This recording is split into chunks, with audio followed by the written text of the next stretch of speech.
Penasaran nggak sih kalian bagaimana komputer dapat menerima input dari mouse, keyboard, dan juga menghasilkan hard file yang diproses oleh printer atau peripheral lainnya? Nah, di sini mari kita membahas cara komputer berkomunikasi dengan dunia luar. Sebelum menjawab modul I/O itu apa, mari kita bahas perlahan-lahan. Input output atau yang kita kenal dengan I/O adalah bagian dari sistem mikroprosesor yang digunakan oleh mikroprosesor itu sendiri untuk berhubungan dengan dunia luar. Input yang berarti masukan dan output adalah keluaran. Sehingga dapat kita katakan modul I/O adalah sebuah komponen dalam sistem komputer yang bertanggung jawab atas pengontrolan sebuah perangkat luar atau lebih dan bertanggung jawab pula dalam pertukaran data antara perangkat luar tersebut dengan memori utama ataupun dengan register-register CPU. Modul I/O tidak hanya sekedar modul penghubung, tetapi sebuah perangkat yang berisi logika dalam melakukan fungsi komunikasi antara peripheral dan bus komputer. Berikut adalah gambar dari struktur modul I/O.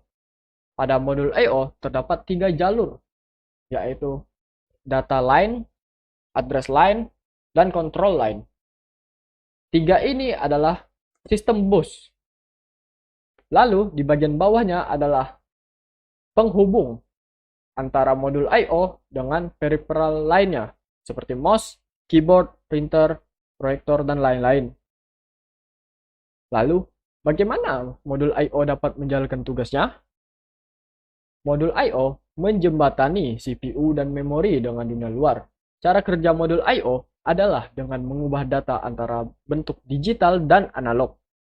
Data digital direpresentasikan dengan 0 dan 1, sedangkan data analog adalah data kontinu seperti suara dan gambar. Dari sini, kita dapat mengetahui fungsi dari modul ini yaitu input dan output. Input adalah mengubah data analog menjadi digital dan dikirimkan ke komputer, sedangkan output adalah mengubah data digital pada komputer menjadi analog dan dikirimkan ke perangkat luar.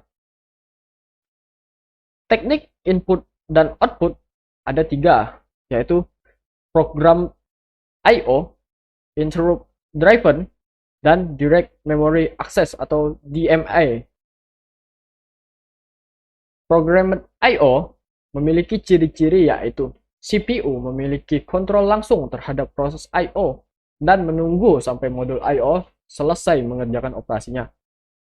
Kekurangannya di sini yaitu menunggu sampai modul I/O selesai mengerjakan operasinya sehingga terdapat waktu tunggu CPU. Kemudian, interrupt driven memiliki ciri-ciri yaitu CPU memiliki kontrol langsung dan modul I/O mengirimkan interupsi ke CPU ketika terjadi perubahan status sehingga CPU tidak membutuhkan waktu tunggu. Kelebihannya adalah tidak adanya waktu tunggu CPU. Yang terakhir adalah Direct Memory Access atau DMA.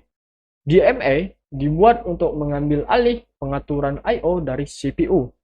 DMA adalah metode memproses I/O menggunakan device controller yang langsung berhubungan dengan memori tanpa adanya campur tangan dari CPU. Saat modul I/O mengerjakan operasinya, sistem operasi memainkan peranan penting dalam mendukung modul I/O. Sistem operasi adalah sebuah penghubung antara pengguna komputer dengan perangkat keras komputer. Sistem operasi mengelola seluruh sumber daya yang terdapat pada sistem komputer dan menyediakan sekumpulan layanan ke pengguna sehingga memudahkan dan memberikan kenyamanan pada pengguna dalam mengoperasikannya. Sistem operasi menyediakan driver yang memungkinkan modul I/O dapat berkomunikasi dengan komputer. Driver berisikan instruksi yang memberitahu komputer tentang cara pengoperasian modul I/O. Dukungan sistem operasi ini memiliki beberapa manfaat seperti memudahkan pengguna, memastikan kompatibilitas modul I/O dengan komputer, dan mengoptimalkan kinerja kerja modul I/O. Sistem operasi juga dapat memungkinkan pengguna menggunakan modul I/O tanpa perlu menginstal driver lagi secara manual, atau fitur ini biasa disebut dengan plug and play. Jadi sekarang sudah tahu kan apa itu modul I/O dan dukungan sistem operasi. Sekian penjelasan saya terkait modul I/O dan juga dukungan sistem operasi. Jika ada salah kata mohon dimaafkan. Wassalamualaikum warahmatullahi wabarakatuh.